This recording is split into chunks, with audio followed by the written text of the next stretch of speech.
IT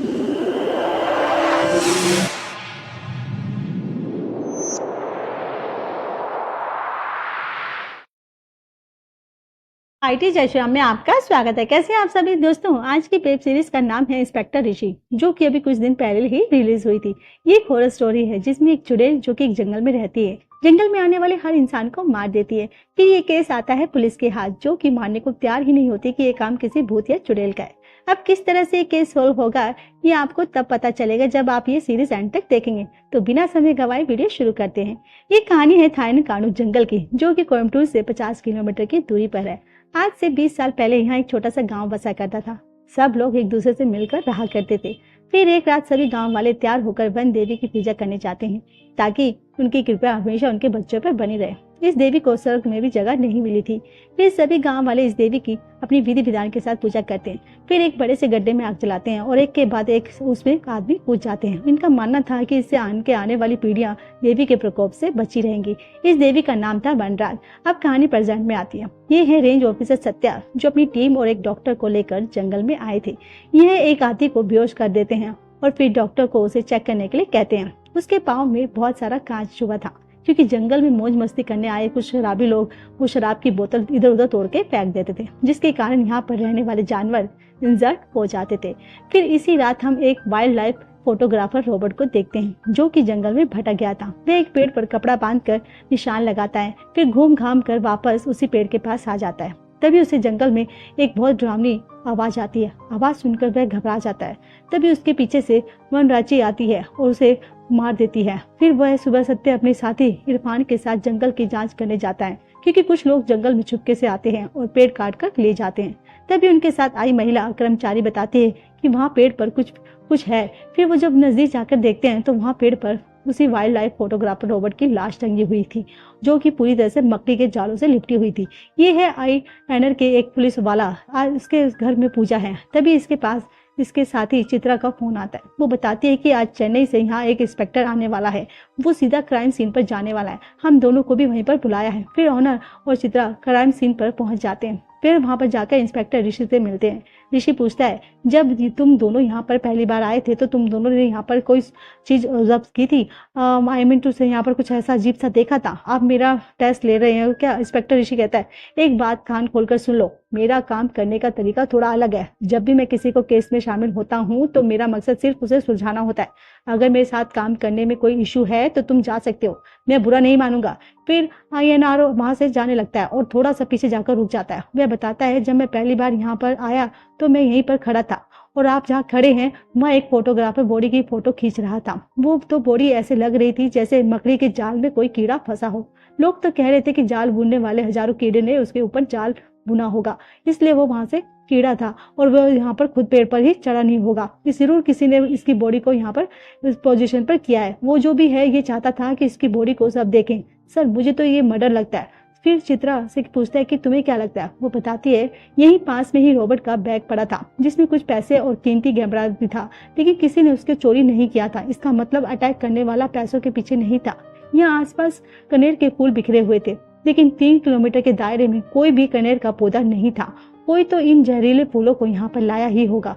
मुझे भी ये भी प्लानिंग के साथ किया हुआ मर्डर ही लग रहा है। तभी वहाँ पर सत्या और इरफान आ जाते हैं। वे ऋषि को अपने साथ चलने के लिए कहते हैं। जब वे वहाँ से जा रहे होते हैं तो INR गड़बड़ कर रहा था, क्योंकि उसको ऋषि के साथ यहाँ पर आना पसंद नहीं था। वो तो खुद अपने प्रमोशन के सपने देख रहा था। फिर वह उस घर में जाते हैं जहाँ रॉबर्ट पिछले 2 महीनों से रह रहा था। सत्या बताता है कि वह बिना किसी रेंजर गार्ड के किसी को जंगल में जाने की अनुमति नहीं दे, लेकिन गाँव वाले फिर भी जंगल में घुस जाते हैं। पता नहीं रॉबर्ट भी कैसे जंगल में घुस गया। ऋषि पूछता है कि उसको जंगल के अंदर जाते हुए किसी गार्ड ने नहीं देखा। सत्या बताता है कि सर बजट कम होने की वजह से हमारे पास गिने चुने गार्ड्स हैं। ऋषि कहता है कि मुझे उनसे पूछताछ करनी है, अरेंज करो। फिर बाहर जाकर ऋषि INR को कहता है कि रॉबर्ट इस गांव में किस किस से मिला था, मुझे पूरी डिटेल चाहिए, हमें कोई ना कोई सुराग तो जरूर मिलेगा। फिर वह पूछताछ करने के लिए खुद INR और चित्रा के साथ जाता है, लेकिन उनकी पूछताछ में कोई भी दखलंदाजी नहीं करता।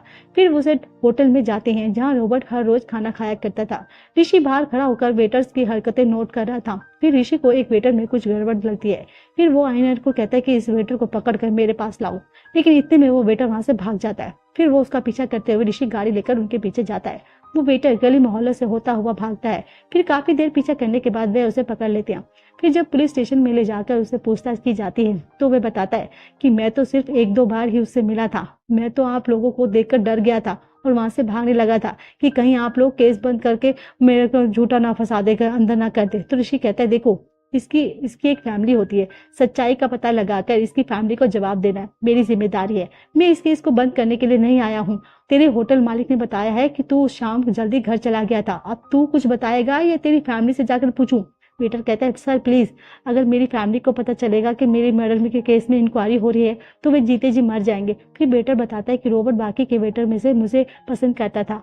एक रात में मुझे बोला कि मुझे ना उल्लू की फोटो खींचनी है तो तू मेरे साथ चल। मैं तेरे फिर मेरे साथ फोटो के चक्कर में वो जंगल के ओर अंदर जाने लगे। मैं बहुत डर गया था सर और उनको भी समझाने की कोशिश की थी लेकिन वो माने ही नहीं।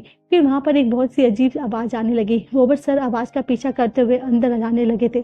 मैं भी जब उनके पीछे जाने लगा तो मैंने वनराची को देखा था। वह जंगल की आत्मा है जिसके सर पर बहुत सारे सींग होते हैं।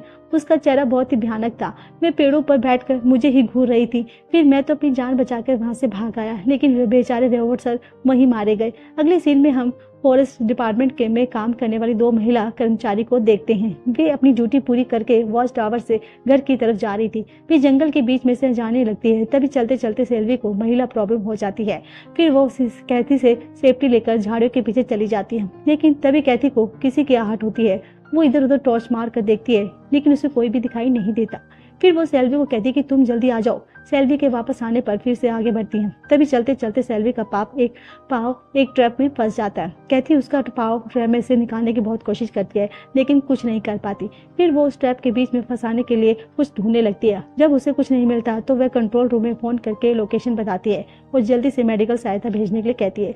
लेकिन तभी वहाँ अजीब सी आवाजें आनी शुरू हो जाती है। सेल्वी की नजर वनराची पर पड़ती है जो धीरे धीरे उसी की तरफ आ रही थी और फिर उसके चिल्लाने की आवाज सुनकर कैथी उसके पास जाने लगती है लेकिन ठोकर खाकर गिर जाती है। फिर सुबह कैथी सत्या सर को बताती है कि रात को जब मैं सेल्वी की आवाजें सुनकर उसके पास गई थी तो मैंने देखा पेड़ के नीचे एक दानव था। पास में बैठी सेल्वी कहती है वे वनराची थी सर, आज तक मैंने कहानियां ही सुनी थी लेकिन रात को पहली बार उसे देखा। इरफान कहता है जरूर तुमने कोई जंगली जानवर देखा होगा। सेल्वी कहती है सर मैं कोई दूध पीती बच्ची नहीं हूँ सर, मैंने वनराची को ही देखा था। कैथी ने भी तो देखा था ना, लेकिन वह आपको बता नहीं रही है। फिर सत्या सर दोनों पर गुस्सा हो जाते हैं और कहते हैं कि फालतू के ना अफवाह उड़ाई तो तुम दोनों को सस्पेंड कर दूंगा। फिर वहां से जाते वक्त इरफान सत्या को समझाता है कि यहाँ का हर गार्ड दो इंसानों का काम करता है, तुम्हें फालतू में इन पर गुस्सा नहीं होना चाहिए था। अगर ये भी भाग गई तो हमारी जिम्मेदारी और बढ़ जाएगी। सत्या कहता है कि आप इन लड़कियों को 2 दिन की छुट्टी दे दो, थोड़ा आराम कर लेंगे तो अगले में हम देखते हैं। आयना और चित्रा एक हॉस्पिटल में जाते हैं क्योंकि उसको इंस्पेक्टर ऋषि ने ही बुलाया था। फिर वे डॉक्टर से के रूम में जाते हैं। डॉक्टर बताते हैं कि हमें वहां पर जो कनेर के फूल मिले थे उनका जहर बोरी में नहीं पाया गया था। उस जंगल में इस तरह के जहरीले सांप बिच्छू जैसे और भी जानवर होते हैं और लेकिन उनके टाइप का भी जहर उस बोरी में नहीं मिला था। ये तो मर्डर ही है, लेकिन किससे हुआ ये सब अभी पता नहीं चल सका। लेकिन हाँ, उसके शरीर पर जो जाले थे ना वो कीड़ों ने ही बनाए थे। दिल्ली से उसकी टॉप्सी रिपोर्ट भी आई थी, वो रिपोर्ट भी हमारी रिपोर्ट के साथ मैच करती है। फिर वहां से बाहर जाकर ऋषि उन दोनों से पूछता है कि क्या यहाँ पहले भी ऐसे इंसिडेंट हुए थे, तो आयन मना कर देता है। ऋषि कहता है या तो ऐसे मर्डर पहले भी हो चुके हैं और यही उन्हीं के जैसा मर्डर किया गया था, क्या फिर ये मर्डर है या आगे चल के ऐसे मर्डर और भी होंगे। फिर वो फॉरेस्ट डिपार्टमेंट में जाकर सत्या से मिलते हैं। सत्या उनका बीएफएफ मैडम के पास लेकर जाता है। मैडम बताती है कि 5 साल पहले बाला नाम का एक ट्रक ड्राइवर था, उसके ट्रक का एक्सीडेंट हो गया था और वह विंडशील्ड तोड़कर बाहर आ गया था। फिर अगले दिन उसकी बॉडी इसी हालत में पाई गई थी। अक्सर जंगल में कीड़े अपना खाना दूसरों से बचाने के लिए आजू बाजू जाल बुना देते हैं, लेकिन एक इंसान के ऊपर इस तरह का जाल हमने पहली बार देखा है। उसकी मौत एक्सीडेंट के कारण हुई थी, इसलिए हमने कभी सोचा ही नहीं था कि मर्डर हो सकता है। दूसरी तरफ सेल्वी अपने घर पर जाने की तैयारी कर रही होती है कि कैथी को कहती है कि तुमने सर को बताया क्यों नहीं कि वो वनराची थी, तब सब लोग मुझे ही पागल समझ रहे होंगे। कैथी पूछती है अब तू वापस कब आएगी। सेल्वी कहती है मुझे अपने बच्चे से मिले 8 महीने हो गए हैं, पता नहीं अब मैं आऊंगी भी या नहीं। फिर वह कैथी को कहती है मेरी बात मानो, तुम भी यहाँ से चली जाओ, यहाँ पर रहना सेफ नहीं है, हम दोनों ही चलते हैं, यहाँ बहुत खतरा है। फिर कैथी चर्च जाती है और अपनी माँ के लिए प्रार्थना करती है। फिर उसके बाद वे अपनी बीमार माँ से मिलने जाती है। तभी अगले सीन में हम देखते हैं ऋषि और आयनर उस ट्रक ड्राइवर के साथ ससुर से जाकर मिलते हैं जो पास ही के गांव में रहता था। वे बताता है कि मेरे दामाद का ट्रक एकदम नई कंडीशन का था। मेरा दामाद प्रोफेशनल ड्राइवर था और ना ही कभी शराब पीता था। तभी चित्रा उनको आवाज लगाती है। फिर जब से उस घर के अंदर जाते हैं तो उसकी वाइफ से पूछते हैं कि क्या आपके हस्बैंड का कभी अपनी साथियों के साथ झगड़ा हुआ था। वो बताती है कि मेरे पति कभी भी किसी से झगड़ा नहीं करता था, मैंने कभी भी उसको गुस्सा होते हुए नहीं देखा था, वो अपने बेटे से बहुत प्यार करता था। ऋषि पूछता है कि क्या एक्सीडेंट से पहले उसका आपके बिहेवियर में कोई चेंज दिखा था। ड्राइवर की बीवी कहती है एक्सीडेंट से आधे हफ्ते पहले उसको नींद नहीं आनी बंद हो गई थी, उनको कोई चीज परेशान किया करती थी। आधी रात को भी वह अचानक से उठकर बैठ जाते थे और दीवार को देखकर चिल्लाते थे मुझे छोड़ दो, मुझे छोड़ दो। फिर उसके बाद जब वह काम पर गए तो कभी वापस नहीं लौटे। फिर वह ड्राइवर के पड़ोसी से पूछताछ करते कि उनकी वीडियो बनाते हैं। वे बताते हैं कि अक्सर रात को उसके चिल्लाने की आवाजें आती थी। एक दिन उसको डर के मारे तेज बुखार भी चढ़ गया था सर, फिर मैं ही उसको हॉस्पिटल लेके गया था। उसके साथी बताते हैं कि मरने से कुछ दिन पहले उसने हमें कहा था कि उसने लाल साड़ी पहने किसी औरत को सड़क के किनारे खड़े देखा था। वो अक्सर कहा करता था कि जंगल की आत्मा उसे हर जगह दिखती है, लेकिन हमने उसकी बात को मजाक में उड़ा दिया था। फिर ये टीवी पर एक प्रोफेसर वो वीडियो दिखाते हैं जो बताते हैं कि पृथ्वी पर इस तरह के जीव जंतु भी रहते हैं जो प्रेत और शैतान जैसे होते हैं। वे इंसानों को नष्ट कर देते हैं। वन रांची में भी उनमें से एक है जो वन की रक्षा करती है, इसलिए उसका नाम वन रांची पड़ा था, मतलब वन की रक्षा करने वाली। फिर रात को जब इंस्पेक्टर ऋषि अपने घर में था तो अचानक से उसका सर चकराने लगता है। वह फिर दूसरे रूम में जाकर अपनी दवा लेता है, लेकिन दवा की बोतल खाली थी। फिर उनके कानों में से किसी की आवाज गूंजने लगती है। फिर जब वह दीवार के पास बैठ जाता है तो उसे सामने किसी औरत की आत्मा दिखाई देती है।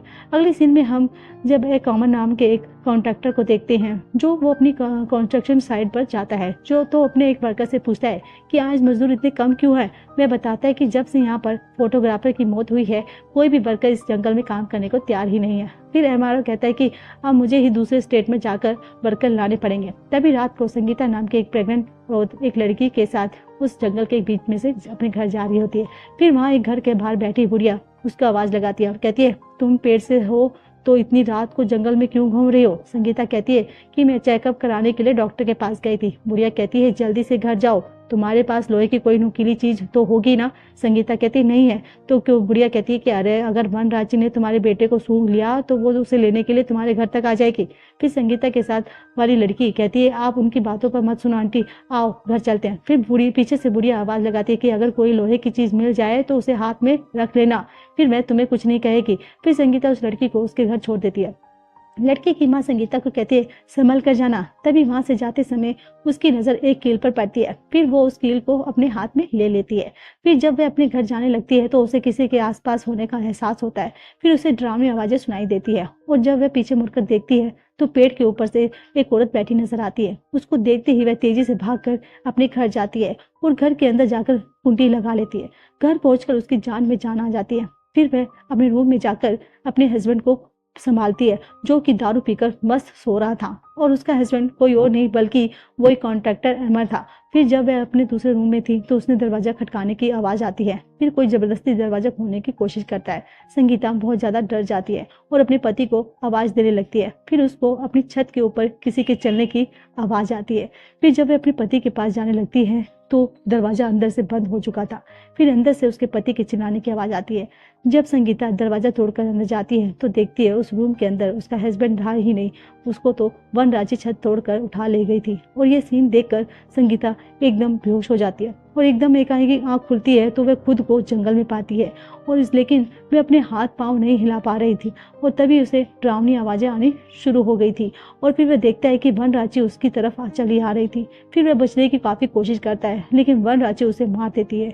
फिर ऐसे ही सुबह उसके घर पुलिस आती है और बारीकी से छानबीन करती है। इंस्पेक्टर ऋषि फटी हुई छत को देख रहा था। तभी उसके आसपास नारायण आता है और वो कहता है कि उस प्रेग्नेंट औरत की हालत गंभीर है, उसे अभी भी होश नहीं आया है सर। चित्रा बताती है कि कल वह अपनी भांजी के साथ हॉस्पिटल में गई थी और रात को लेट लौटी थी। जब सुबह उसकी भांजी आई तो दरवाजा अंदर से बंद था। बहुत बार खटकाने पर भी किसी ने दरवाजा नहीं खोला। फिर उसने उस खिड़की से झांका तो देखा उसकी मामी बेहोश पड़ी थी। फिर उसके आस पड़ोस वाले जो है उनको दरवाजा तोड़कर संगीता को संभाला और इंस्पेक्टर कहता है कि वे लोग भी तो छत तोड़कर आए और एकम बाड़ेश्वर तो उसे ढूंढना आसान नहीं था। अब पुलिस की हेल्प के लिए फॉरेस्ट ऑफिसर भी आ गए थे। वे काफी देर की मेहनत के बाद वे कुत्ते की जगह पर जाकर भौंकने लगते हैं। लेकिन वहाँ पर उन्हें एक कॉमन नहीं मिलता, एक चीज़ भी ऐसी नहीं मिलती जिससे कि उनको कोई चीज़ ऐसी लगे। तभी उनको वहीं पर डरावनी आवाज़ें सुनाई देती है। फिर वे सब गन निकाल लेते हैं कि हमें यहाँ पर कुछ तो दिख रहा है। लोग इधर उधर भागते हैं, उनको सूंघने की शक्ति, वो इधर उधर भागते हैं। फिर वो तेज तेज आवाज़ें डरावनी से आने लग जाती है, जिसको देखकर सभी डर जाते हैं और कहते हैं सर यहाँ से हमें जाना ही सही है, लेकिन बहुत अजीब सी आवाज़ें आ रही हैं। फिर भी सब कोई मानता नहीं है, सारे कहते नहीं कोई नहीं जाएगा, सब अपनी अपनी गन निकालो अच्छे से, और आसपास ढूंढने लगते हैं। तभी इंस्पेक्टर ऋषि को आम की बॉडी मिल जाती है, जो बिल्कुल उस फोटोग्राफर की बॉडी जैसे ही जालों में लिपटी हुई थी। फिर टेस्टिंग के लिए उसकी बॉडी को हॉस्पिटल ले जाया जाता है। डॉक्टर बताती है कि उसके हाथ पांव भी उस फोटोग्राफर की जड़ से जैसे ही अकड़े गए थे।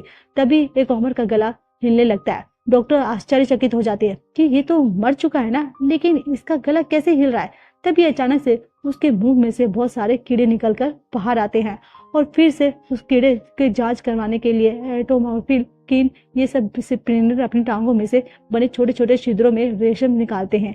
जब ये आगे बढ़ते हैं तो सैकड़ों इनके पाँव में से निकलते हैं। मुझे तो इनको चलते हुए देखकर बड़ा सा मजा आता है। ऋषि पूछता है डॉक्टर ये वेब सिमिलर और इंसानी बॉडी को ही क्यों टारगेट बनाते हैं। डॉक्टर कहते हैं कि जानने के लिए मुझे कम से कम 2 हफ्ते का टाइम चाहिए। ऋषि पूछता है क्या इन कीड़ों को जाल बनाने के लिए ट्रेन किया जा सकता है।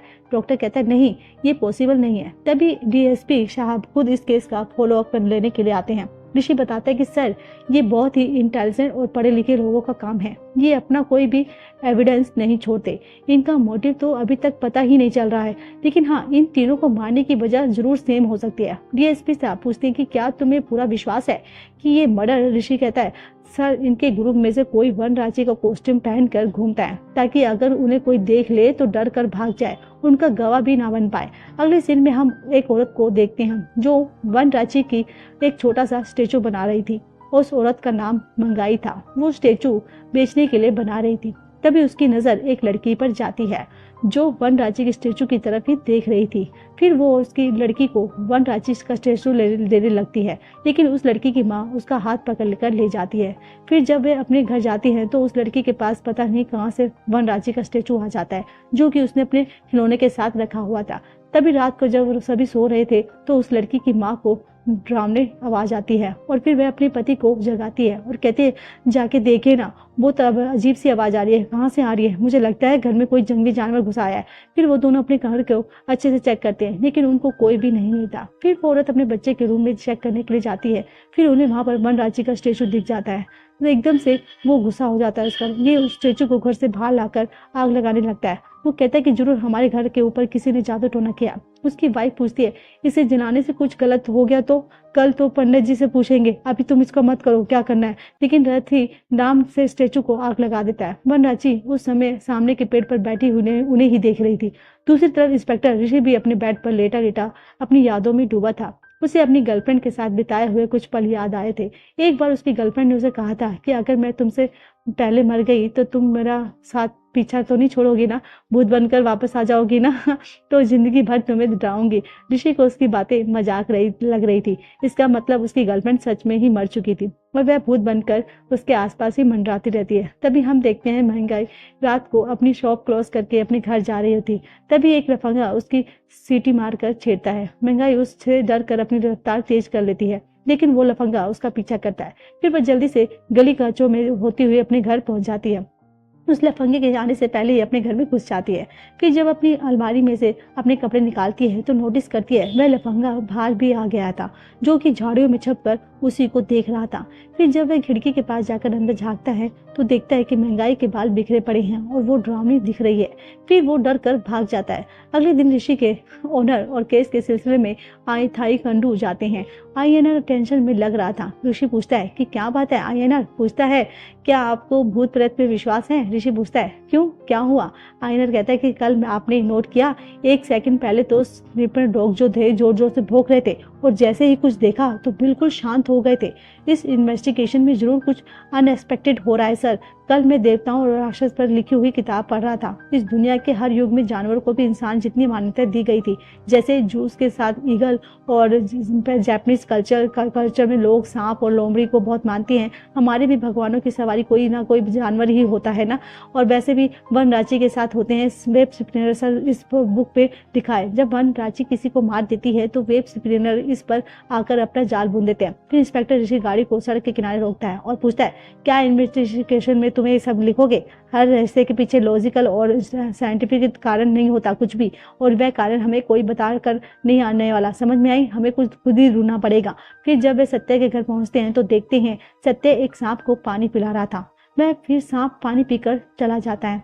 फिर सत्या उनको उनके रूम में दिखाता है कि और उनका सामान उनके रूम में भिजवा देता है। और ऋषि सत्या से पूछता है, मैंने सुना है कि एक फॉरेस्ट गार्ड वो पैर ट्रैप पर फंस गया था, और क्या उसको वन रांची दिखी थी? सत्या गर्दन हिलाकर कह देता है कि वो बताता है कि गांव में हर रोज कोई ना कोई कहता है कि हमने वन रांची देखी है, हमने वन रांची देखी है। फिर ऋषि पूछता है कि क्या तुमने भी कभी वन रांची को देखा था? सत्या कहता है, अब तक तो नहीं देखा, लेकिन तभी देखूंगा, तुमसे पहले ही पकड़ लूंगा। तभी वहां पर कैथी आ जाती है और सत्या उससे कहती है, वो कहता है कि अगर आपको कभी भी जंगल में जाना हो तो ये आपको वहां ले जाएगी। इस इन्वेस्टिगेशन में तुम्हें जो भी हेल्प चाहिए ये तुम्हें असिस्ट करेगी। फिर रात को अनर अपनी वाइफ के पास कॉल करता है, जो कि झगड़ा करके अपने पिता के घर चली गई थी। अनर उसे मनाने की कोशिश करता है और कहता है कि प्लीज तुम मुझे छोड़कर मत जाओ। उसकी बातें सुनकर यमुना रोने लग जाती है। और फिर नेक्स्ट डे पे ऋषि आयनर को बताता है कि रॉबर्ट को जंगल के बीचों बीच मारा गया था, जबकि एमर को उसके घर से अगवा किया गया था। आयनर पूछता है कि अगर लोगों ने आयनर कमर को उसके घर में ही क्यों नहीं मारा? ऋषि कहता है कि ये लोग दिखाना चाह रहे थे कि उस मर्डर का कनेक्शन भी इसी जंगल में से है। तभी वहां पर कैथी आ जाती है। वो कहती है, गाड़ी आज तुम्हारी बहन चलाएगी। फिर वो सारे एकदम से डर जाते हैं, ये भगवान अगर घर में सही पहुंचाएगी कि नहीं सही पहुंचाएगी। एक मन में जाकर उसका ऑफिस चेक करने लगते हैं। वह ऋषि वहाँ काम करने वाली एक महिला से पूछता है, ये कमर का फोन कहाँ पर है? जिसको वो कहती है कि सर क्यों, क्या हुआ? अरे मुझे फ़ोन चाहिए, बताइए ना कहाँ है फ़ोन।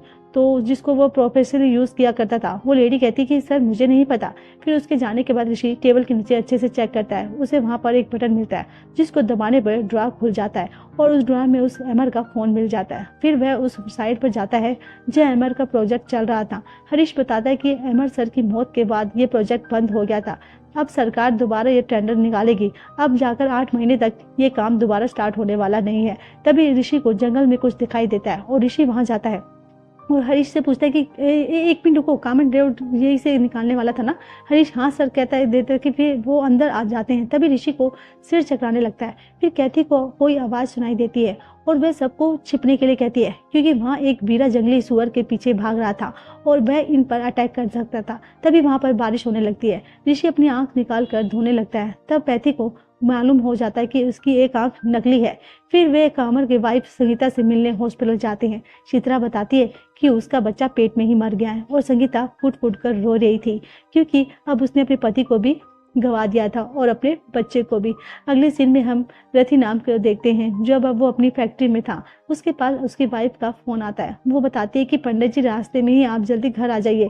पंडित जी गुस्सा हो रहे थे, आपने उनसे पुनः पूछे गुड़िया को जला जो दिया था। फिर रथी नाम अपने घर जाने के लिए फैक्ट्री से बाहर आ जाता है। फिर उसके अपने पास किसी के होने का एहसास होता है। फिर जब अपनी उसमें फुर्ती में जा रहा होता है तो गाड़ी में बैठकर, तो वहीं पर मिरर में उसे वन राशि दिखती है। फिर वो एकदम से छलांग लगा देते हैं और रथी नाम की फट जाती है और फिर वन राशि उसको मार देती है। फिर अगले दिन सुबह सत्या घर में से अपना बाहर आता है तो चिड़ियों के चहचहाने की आवाजें आती है। वो घोंसले में दाना डालता है। फिर वो एक बेंच पर बैठ जाता है और नीला नाम की चिड़ी को आवाज लगाता है। वो हर रोज उसको अपने पास बिठा कर खिलाता है दाना और वह अपनी टीम के साथ जंगल में जाता है, क्योंकि कुछ लोग यहाँ पर चुपके से आते हैं और जानवरों को उठाकर ले जाते हैं। सत्या कहता है, इरफान भाई, उन लोगों ने यहाँ पर ट्रैप लगाए हुए हैं, इसका मतलब ये लोग यहाँ पर आसपास में रहते हैं। तभी इसी जंगल में कुछ तस्करों को देखते हैं जिन्होंने हाथी दांत पाने के लिए एक हाथी को मारा हुआ था। तभी उनका एक आदमी आकर बताता है कि फॉरेस्ट डिपार्टमेंट वाले हमसे सिर्फ 5 किलोमीटर दूर है, वे कभी भी यहाँ पर पहुंच सकते हैं। फिर वे तस्कर अपना सामान समेट कर वहां से चले जाते हैं। तभी पुलिस वालों को रथी नाम की एक बॉडी मिल जाती है। वह भी पेड़ पर जालों में उल्टी लटकी हुई थी। उनको देखकर यहाँ लोगों की भीड़ जमा हो गई थी। फिर कहती उनको पीछे हटने के लिए लिए कहती है। आर्यन कुमार कहता है कि पास में ही इनकी फैक्ट्री है, इनकी गाड़ी अभी भी वहीं पर पार्क है। ऋषि कहता है कि इसकी गाड़ी अच्छे से चेक करो, शायद इस पर अटैक गाड़ी इसके अंदर ही हुआ हो और बाद में इसे यहाँ पर लाया गया हो। फिर इंस्पेक्टर ऋषि और आर्यन रति नाम के भाई थंगुराज से मिलने जाते हैं ताकि उससे पूछताछ कर सके। फिर थंगुरासु अपने भाभी को घर जाने के लिए कहता है क्योंकि बच्चे घर पर अकेले थे। आयनर सभी को उस रूम से बाहर जाने के लिए कहता है। फिर आयनर पूछता है अपने भाई को आखिरी बार कब मिले थे। थंगरासु कहता है कि कल पुलिस जाने से पहले करीब 2 बजे, और आज जब भाभी का फोन आया तभी मैं वापस आया। आयनर कहता है कि कल जिस होटल में तुम रुके थे उसका नाम और एड्रेस मुझे लिख कर दो। फिर आयनर उसे पूछता है कि भाई तुम्हारे भाई का कोई दुश्मन, या थंगरासु कहता है कि अगर दुश्मन होता तो वह सीने पर वार करता, इस तरह को मौत को तो कोई और ही कारण हो सकता है। बात करते समय वह बार बार उसके फोन पर किसी का फोन आ रहा था और वो फोन को कट करे जा रहा था। इंस्पेक्टर ऋषि चुपचाप खड़ा उसकी हरकतें नोट कर रहा था। ऋषि कहता है कि तुम्हारा फोन फिर से बज रहा है, तुम रिसीव कर लो, एक ही आदमी का 3 बार आ चुका था फोन, अर्जेंट होगा जो उठा लो। फोन उसी तस्कर का था जो कहता है कि बाकी पैसे कब देगा, मैं जानता हूँ वहां पर पुलिस है, आज रात मुझे मेरे पैसे मिल जाने चाहिए वरना बहुत बुरा होगा। फोन काट के थंगरासु कहता है कि एक क्लाइंट का फोन था सर, पेमेंट मांग रहा था। फिर कार की तहकीकात करते समय उनको औरत के बाल मिलते हैं। ऋषि उन बालों को लैब में भिजवाने के लिए कहता है। तभी फोरेंसिक डिपार्टमेंट की टीम जंगल में गश्त लगा रही थी। तब उनकी नजर वहां पर लगे कैमरों पर पड़ती है जो कि टूटे हुए थे। वहां और भी कैमरे थे जो तोड़े दे गए थे। फिर सत्या जो कुछ आकर बताते हैं कि चारों कैमरे टूटे पड़े हैं। जब सत्या उन कैमरों के मेमोरी कार्ड ओपन करके देखती है तो उन्हें एक पेड़ पर वनराजी का फोटोज मिल जाता है, जिसको देखकर दोनों की हवा निकल जाती है। दूसरी तरफ पुलिस वाले रति नाम के घर की छानबीन कर रहे थे। तभी ऋषि की नजर उसकी बेटी पर पड़ती है जो कि मिट्टी में गड्ढा खोद रही थी। तभी पुलिस वालों को वहां जमीन में एक ग्राफ बना हुआ मिलता है जो काफी अजीब भी था। अब इन्हें पूछता है कि ये क्या था, कोई पूजा वूजा करवाई थी क्या। रथी नाम का बेटा बताता है कि मेरे पापा का 2 दिन से अजीब अजीब चीजें दिखाई दे रही थी। तभी ऋषि उसकी बेटी के पास जाकर पूछता है कि क्या कर रही हो। वो कहती है गुड़िया को दफना रही हूँ, पापा ने जब उसको जलाया था तो वनराजी को गुस्सा आ गया था, इसलिए वो पापा को ले गई। उस गुड़िया से पुलिस वालों के महंगाई का पता चल गया था जो इस तरह की गुड़िया बनाते था और वो बेचा करती थी। और फिर पुलिस वाले उसके घर तक पहुंच जाते हैं। पहले तो वह उसके घर की अच्छे से तलाशी लेते हैं। उन्हें वहां पर एक संदूक मिलती है। फिर जब चित्रा उसको खोलकर देखती है तो उसके अंदर उनको वनराजी का कॉस्ट्यूम मिलता है। फिर पुलिस वाले उसको पुलिस स्टेशन लेकर जाते हैं। ऋषि, इनर और चित्रा उससे पूछताछ करने के लिए अंदर आते हैं। चित्रा उसको बातें रिकॉर्ड करने के लिए मोबाइल से रिकॉर्डर ऑन कर देती है। नाम पता पूछने के बाद ऋषि उसके परिवार में पूछताछ कर वो बताती है मेरे माँ बाप इसी गांव में रहती हैं, लेकिन मैं उनसे अलग रहती हूँ क्योंकि मैंने जो लाइफ चुनी है वो उनको पसंद नहीं थी। फिर आइनर उसके सामने एक फाइनल रखता है और जिससे ऋषि पूछता है कि क्या इनमें से किसी को जानती हो। वो मना कर देती है। फिर आइनर उस डॉल को उसके सामने रखता है जो रति नाम की बेटी के पास जो थी। ऋषि पूछता है कि जब उन्होंने इस गुड़िया को तुमसे खरीदा था कि नहीं, खरीदा ही नहीं था, तो तुमने उसे गुड़िया घर पर घर कैसे पहुंचाया था। तो कहती है वो लड़की जब भी दुकान पर आती थी इसी गुड़िया को देखा करती थी, उसकी मम्मी ने कभी भी ये डॉल उसको नहीं दिलाई थी। फिर एक दिन वो लड़की अकेले आकर ये गुड़िया ले गई थी। ऋषि कहता है मैं जानता हूँ, तुम ही वनराजी बनकर लोगों को डरा दी थी। तुम्हारे ग्रुप में और कौन कौन है। वो कहती है सर ये मेरा कोई ड्रामा कॉस्ट्यूम है, हम अक्सर गाँव में ड्रामा करते हैं, मैं उसमें वनराजी का रोल अदा करती हूँ, मैं एक आर्टिस्ट हूँ। तभी ऋषि के पास सत्या का फोन आता है। फिर सत्या ऋषि से मिलने जाता है और सत्या ने एक पति पत्नी को पुलिस की गाड़ी में बिठा रखा था। वो बताता है कि ये लोग जंगली सुअर, सियार और खरगोश को मारकर उनका मांस ऑनलाइन बेचा करते थे। उनको देखकर कोई सोच भी नहीं सकता था कि स्कूल टीचर होंगे, ये किसी बड़े कोचिंग ग्रुप के साथ भी मिले हो सकते हैं। इरफान भाई कहते हैं कि मैं इनको स्टेशन में ले जाकर इन पर एफआईआर दर्ज करता हूँ, आप लोग जाकर आराम करिए। ऋषि पूछता है कि मुझे क्यों बुलाया है। फिर सत्या उसको वन राशि वाली फोटोज दिखाती है। उसको दिखा करके उसे ऋषि कहता है कि हो सकता है कि ये कोई जिम्नास्टिक या रोप वॉकर हो, उसके लिए ऐसे चलना मुश्किल नहीं है। सत्या पूछते कि क्राइम सीन पर जो बाल मिले थे उसका क्या हुआ। ऋषि बताता है कि लैब में भेजे हैं, देखना होगा वो बाल महंगाई के बीच से मैच होते हैं या नहीं। जब वे लोग आपस में बातें कर रहे थे तब वहां पर नीला नाम की चिड़िया आ जाती है। सत्या बताता है ये अक्सर मुझसे मिलने आ जाती है। फिर वह ऋषि के हाथ में कुछ दाना डालते हैं और वो नीला को बुलाते हैं और फिर नीला ऋषि के हाथ पर बैठकर दाना खाने लग जाती है। अगले दिन हम सुबह गाँव में पंचायत लगती है। मुखिया जी गांव वालों से उनकी तकलीफ पूछने तक लगे। फिर उनमें से एक गांव वाला कहता है कि पुलिस कुछ नहीं कर रही है, लगता है हमें खुद ही वनराजी को पकड़कर मारना होगा, वरना एक एक करके वो गांव वालों को शिकार बना लेगी। मुखिया जी कहते हैं तुम लोगों ने एक टाइगर को भी मार रहा था, अगर फॉरेस्ट पुलिस आती तो उसे जिंदा पकड़ लेती। फॉरेस्ट रिपोर्ट पुलिस अपना काम अच्छे से कर रही है, इसलिए ये काम उन पर ही छोड़ दो। और कुछ भी हो उल्टा सीधा मत करना। फिर जब मुखिया जी अपने घर जाती हैं तो उनसे मिलने के लिए इंस्पेक्टर ऋषि आता है और मंगई मुखिया जी की बेटी थी और जो ऋषि उनसे उनके ही बारे में पूछताछ करने के लिए आया था। उसकी माँ बताती है कि उन्होंने मंगई की जबरदस्ती शादी करवा दी थी। उसका पति उसे मारा पीटा करता था, इसलिए वह उसको छोड़कर हमारे साथ नहीं रहती बल्कि गांव में ही अलग रहने लगी थी क्योंकि वह हमसे नाराज थी। मेरी बेटी बहुत अच्छी लड़की है, आपको कोई गलत फहमी हुई होगी सर। फिर आइनर और चित्रा ड्रामा अकेडमी में जाकर मंगई के बारे में पूछताछ करते हैं। वहाँ उन्हें पता चलता है कि मंगई अक्सर यहाँ पर वनराची का रोल अदा करती है। फिर अगले दिन हम सुबह इंस्पेक्टर ऋषि जॉगिंग कर रहा होता है। उसके दिमाग में इस केस को लेकर इन्वेस्टिगेशन ही घूम रही थी। भागता भागता वह जंगल के बीच में चला जाता है। फिर वह थक कर एक पत्थर के पास जाकर बैठ जाता है। तभी वहां पर कैथी अपनी कलीग्स के साथ आती है। मैं ऋषि को बताती कि सर आज हमारी ड्यूटी यहाँ पौधे लगाने की ही लगी है। फिर वह ऋषि के पास आ जाती है। तभी वह देखती है कि ऋषि के कपड़ों के बीच में जोक चल रही है। फिर वह अपनी हटाने की लगती है। जोक हटाते समय वह ऋषि को काफी करीब आ जाती है, लेकिन तभी ऋषि के सिर में दर्द होने लगता है और वह उसकी नजर सामने तालाब पर जाती है जिसके ऊपर हवा में उसकी गर्लफ्रेंड खड़ी थी। फिर वह ऋषि कैथी से को कहता है कि जाओ यहाँ से। जब कैथी पलट कर देखती है तो उसे वहां पर कुछ भी नहीं दिखता। फिर ऋषि की गर्लफ्रेंड कैथी को देखकर जोर से चिल्लाती है। फिर आवाज सुनकर कैथी वहां से भाग जाती है। अब नेक्स्ट वीडियो में देखेंगे कि ऋषि के साथ क्या करती है और इसलिए इस केस में सुलझा पाती है या नहीं, क्योंकि वह तो मानने को तैयार ही नहीं है कि वन रांची के नाम की कोई प्रेतात्मा जंगल में आने वाली है, लोगों को मार रही है। सो दोस्तों, अगर आपको ये हमारा चैनल सब्सक्राइब नहीं किया तो प्लीज चैनल को सब्सक्राइब कीजिए, बेल आइकन को दबाकर देखना ताकि